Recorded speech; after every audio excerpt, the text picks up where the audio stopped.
Assalamualaikum warahmatullahi wabarakatuh. Selamat pagi, salam sejahtera untuk kita semuanya. Teman-teman wartawan, sebelum saya sampaikan hasil Mukernas atas nama DPP PKB dan keluarga besar DPP PKB mengucapkan bela sungkawa atas kepergian Wapres ke-9 Pak Hamzahas. Mudah-mudahan amal baik beliau diterima dan kita semua bisa melanjutkan perjuangan baik. Amin. Teman-teman yang saya hormati, kemarin sudah dilakukan Mukernas Musyawarah Kerja Nasional PKB dan kita melakukan pembahasan bersama seluruh peserta Mukernas dari seluruh Dewan Pengurus Wilayah baik Syuro maupun Tanfid, yang akhirnya memutuskan keputusan-keputusan internal dan keputusan-keputusan eksternal.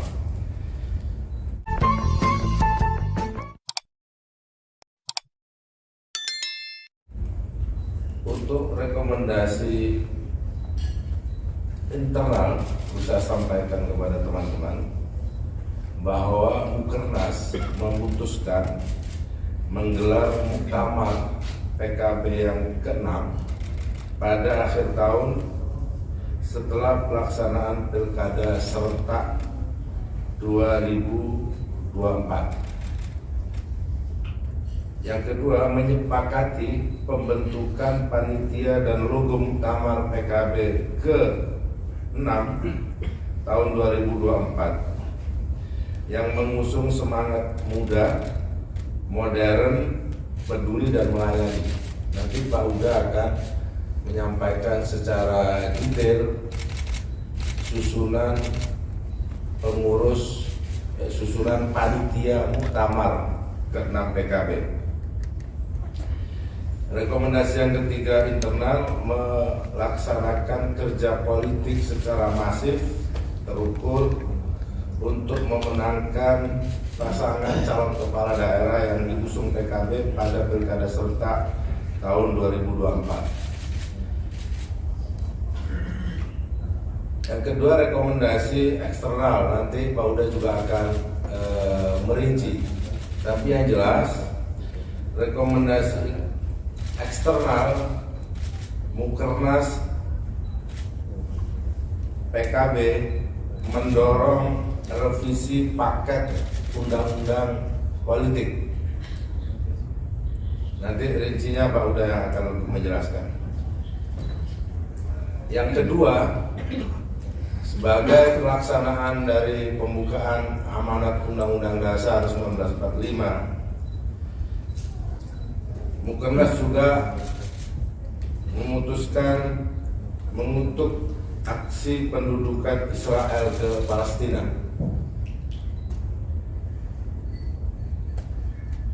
Yang ketiga, Mukernas juga memutuskan agar pemerintah membuat skenario untuk mencegah PHK massal. Dan masih banyak lagi. Ada beberapa poin lagi, termasuk Mukernas merekomendasikan agar pemerintah serius untuk menangani masalah judi online dan pinjaman online yang membuat ekonomi masyarakat terpuruk dan sistem ekonomi juga terhambat.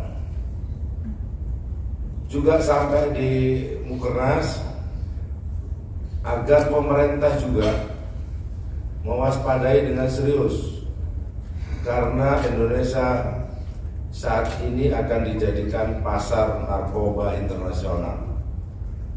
Karena narkoba ini adalah darurat atau bahayanya kepada generasi kita ke depan. Kira-kira itu yang menjadi beberapa kesimpulan di Mukernas. Nanti Pak Huda bisa melengkapi dan teman yang lain juga melengkapi. utamanya terkait dengan susunan panitia, muktamar, dan juga logo muktamar yang akan di-launching, dan juga rekomendasi-rekomendasi eksternal yang perlu dipertajam. Saya persilakan Pak Uli. Terima kasih. Sebelum saya jawab, saya ingin melengkapi saja hasil keputusan internal yang tadi disampaikan oleh Pak Jazil, hasil Mukernas memutuskan membentuk panitia muktamar. Saya akan bacakan susunan panitia inti muktamar yang nanti akan diperlebar kepanitiaannya. Penanggung jawab H.A. Muhaimin Iskandar sebagai Ketua Umum, penasihat Pak Kiai Haji Manarul Hidayah, Kiai Haji Kafalbi Mahrus, Kiai Haji Syaifullah Masum, Sekjen DPP PKB Pak Hasanuddin Wahid, Dewan Pengarah Pak Jazilul Fawaid, M. Hanif Dakiri, Ibu Ida Fauziah, tiga-tiganya sebagai Wakil Ketua Umum DPP. SC akan dipimpin ketuanya oleh Pak Faisal Reza, sekretaris saya sendiri. OC dipimpin oleh ketuanya Pak Ucun Ahmad Samsul Rizal, sekretarisnya Pak Zainul Munasikin, bendahara Pak Bambang Susanto. Ini terkait dengan susunan pembentukan panitia yang disepakati di dalam Mukernas kemarin. Terkait dengan logonya, saya ingin menunjukkan sebenarnya ini, tapi kita nggak ada ini. Jadi slide-nya nggak bisa. Tapi kamu tak tunjukin aja melalui HP. Iya, apa aja Pak?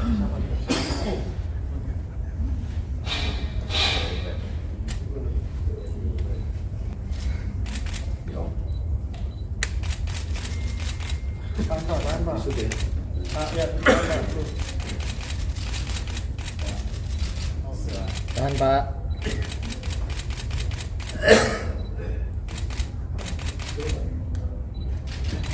Oke.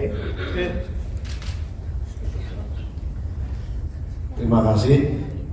Saya kira itu bagasinya tadi sudah lengkap sampaikan oleh Pak Jazil, baik rekomendasi internal maupun eksternal. Salah satu rekomendasi eksternal tadi yang disampaikan oleh Pak Jazil menyangkut soal usulan PKB untuk mendorong revisi paket undang-undang politik.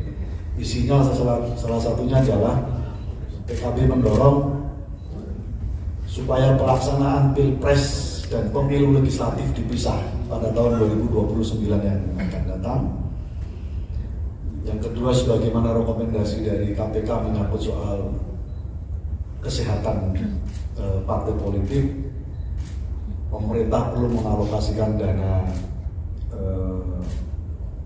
dana abadi untuk partai politik. Itu tadi yang salah satunya yang disampaikan oleh Pak Jazil menyangkut soal revisi undang-undang paket politik. Saya kira itu. Kita lanjut.